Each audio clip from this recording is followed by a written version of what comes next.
तो हेलो दोस्तों, कैसे आप सब लोग। उम्मीद है सभी अच्छे होंगे। तो मेरा नाम है राहुल। मैं एक ऑल इंडिया टूरिस्ट परमिट की बस चलाता हूं, जो कि भारत के पूरे तीर्थ स्थलों की यात्रा करती है। तो आज हम आए हुए हैं सप्तपुरियों में से एक पुरी उज्जैन नगरी में। तो आज हम हमारे सभी यात्रियों को लेकर उज्जैन नगरी के सभी तीर्थ स्थलों के दर्शन करने के लिए जाने वाले हैं। तो चलिए दोस्तों, शुरुआत करते हैं आज के वीडियो को। Rahul and Vinod vlogs. तो दोस्तों, अभी हमने हमारे सभी यात्रियों के लिए ऑटो रिक्शा की व्यवस्था कर दी है। तो यहाँ पर हमारे सभी यात्रियों को लेकर हम अभी ऑटो रिक्शा से पूरे उज्जैन नगरी के दर्शन करने के लिए निकल रहे हैं। तो चलिए दोस्तों, चलते हैं उज्जैन नगरी के दर्शन करने के लिए।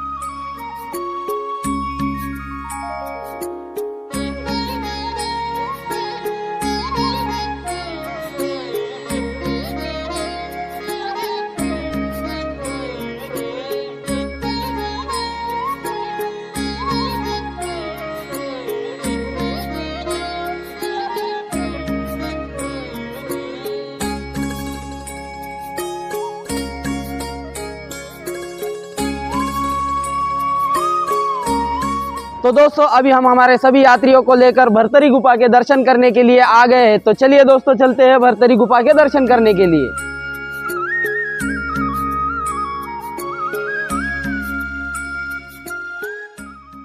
तो दोस्तों, कहा जाता है कि प्राचीन नगरी उज्जैन में महाराज भृतहरि बड़े प्रतापी राजा थे। वह अपनी तीसरी पत्नी पिंगला पर मोहित थे और उन पर बहुत विश्वास करते थे।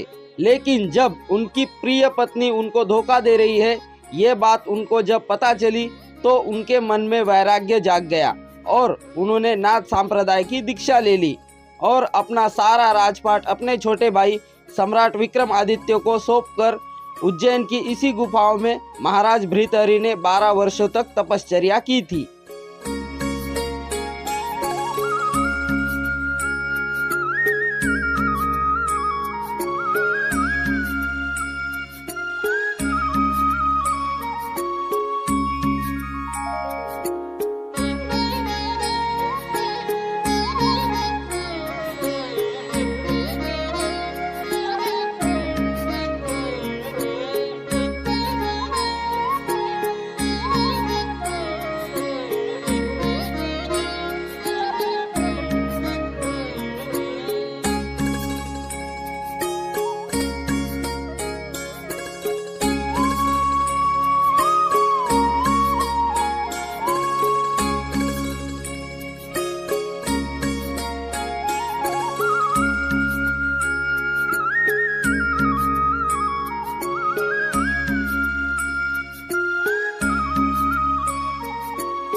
हम भरतरी गुफा के दर्शन करके महर्षि संदीपनी आश्रम के दर्शन करने के लिए आ गए। यहाँ पर हमारे सभी यात्रियों को लेकर अभी हम संदीपनी आश्रम के दर्शन करने के लिए जा रहे हैं।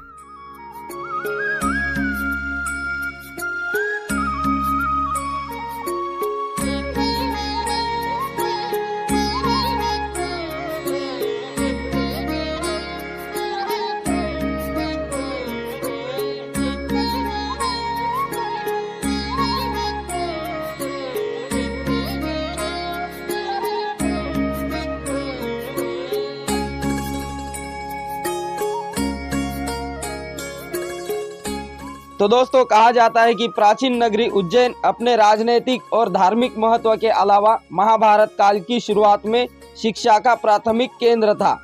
तो दोस्तों कहा जाता है कि भगवान श्री कृष्ण और सुदामा ने गुरु सांदीपनि के आश्रम में नियमित रूप से शिक्षा प्राप्त की थी और भगवान श्री कृष्ण ने यहीं पर 64 विद्याएं और 14 कलाओं का ज्ञान प्राप्त किया था।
तो दोस्तों अभी हमारे महर्षि सांदीपनि आश्रम के दर्शन हो गए हैं, तो चलिए चलते हैं अपने अगले तीर्थ क्षेत्र के दर्शन करने के लिए, यानी कि मंगलनाथ मंदिर के दर्शन करने के लिए।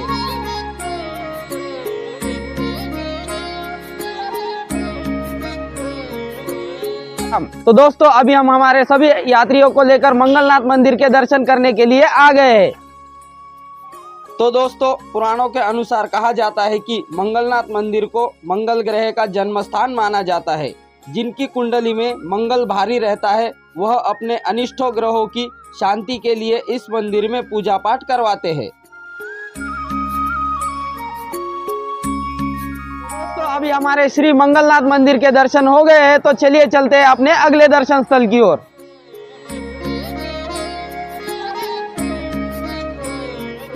तो दोस्तों अभी हम हमारे सभी यात्रियों को लेकर भगवान श्री सिद्धवट मंदिर के दर्शन के लिए जा रहे हैं।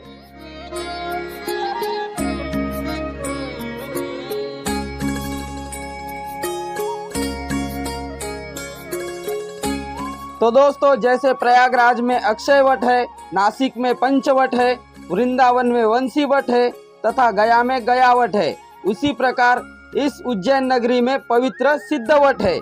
हिंदू पुराणों के अनुसार यहाँ पर 3 सिद्धियों की पूजा की जाती है, जिनमें है संतति, संपत्ति और सद्गति।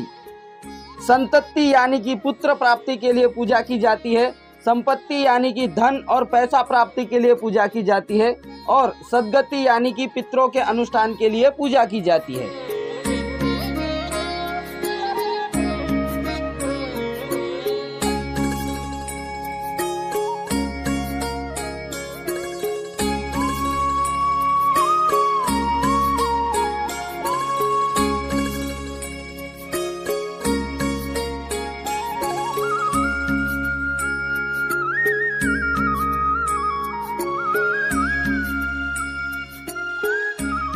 तो दोस्तों अभी हम सिद्धवट मंदिर के दर्शन करके उज्जैन के रक्षक भगवान श्री काल भैरव मंदिर के दर्शन करने के लिए आ गए। यहाँ पर हमारे सभी यात्रियों को लेकर अभी हम भगवान श्री काल भैरव मंदिर के दर्शन करने के लिए जा रहे हैं।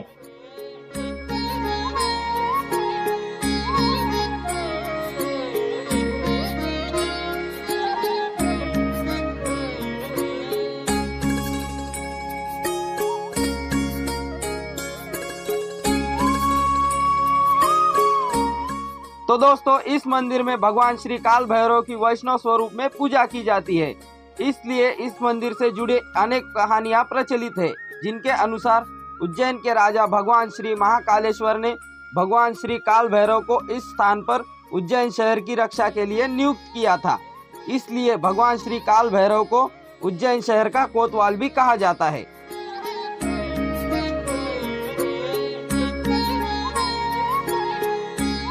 तो दोस्तों अभी हम भगवान श्री काल भैरव के मंदिर के दर्शन करके अपने अगले दर्शन स्थल यानी कि गढ़ कालिका मंदिर के दर्शन करने के लिए आए हुए हैं। दोस्तों यह गढ़ कालिका मंदिर 51 शक्तिपीठों में से एक शक्तिपीठ है, और यह महाशक्तिपीठों में 18 शक्तिपीठों में भी शामिल है। तो चलिए दोस्तों करते हैं महाशक्तिपीठ गढ़कालिका के दर्शन।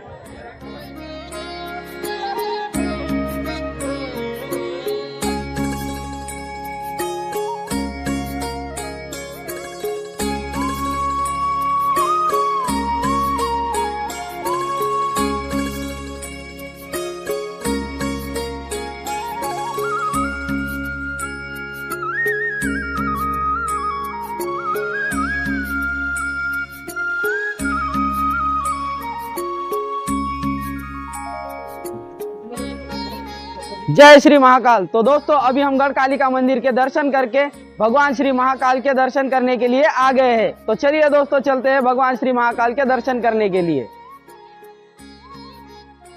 तो दोस्तों कहा जाता है कि महाकालेश्वर मंदिर यह 12 ज्योतिर्लिंगों में से एक ज्योतिर्लिंग है। यह महाकालेश्वर भगवान का प्रमुख मंदिर है। पुराणों और महाभारत और कालिदास जैसे महान कवियों की रचनाओं में मंदिर का मनोहर वर्णन मिलता है। स्वयंभू और दक्षिण मुखी होने के कारण महाकालेश्वर मंदिर को अत्यंत महत्वपूर्ण मंदिर माना जाता है।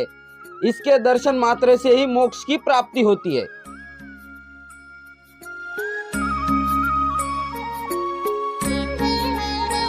तो दोस्तों अभी हम हमारे सभी यात्रियों के साथ महाकालेश्वर मंदिर के दर्शन करके अपने अगले दर्शन स्थल यानी कि हरसिद्धि माता के मंदिर के दर्शन करने के लिए आए हैं। तो चलिए दोस्तों हमारे सभी यात्रियों को लेकर चलते हैं हरसिद्धि माता के दर्शन के लिए।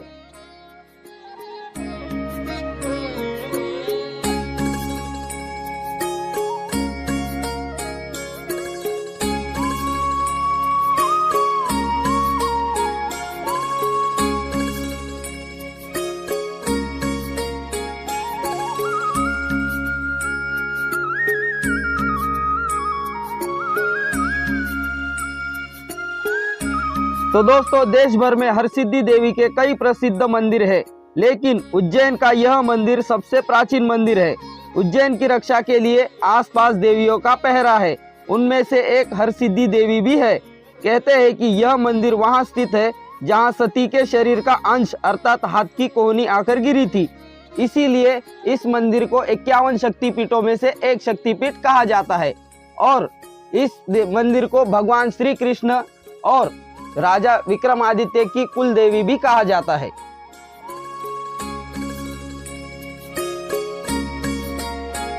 तो दोस्तों अभी हमारे उज्जैन नगरी के सभी तीर्थ क्षेत्रों के दर्शन हो गए हैं। तो अभी हम हमारे सभी यात्रियों को लेकर अपनी धर्मशाला में आ गए हैं। यहाँ पर हमने हमारे सभी यात्रियों के लिए खाने की व्यवस्था की है। तो दोस्तों चलिए सभी यात्रियों के साथ मिलकर खाते हैं खाना और मिलते हैं आपसे खाना खाने के बाद।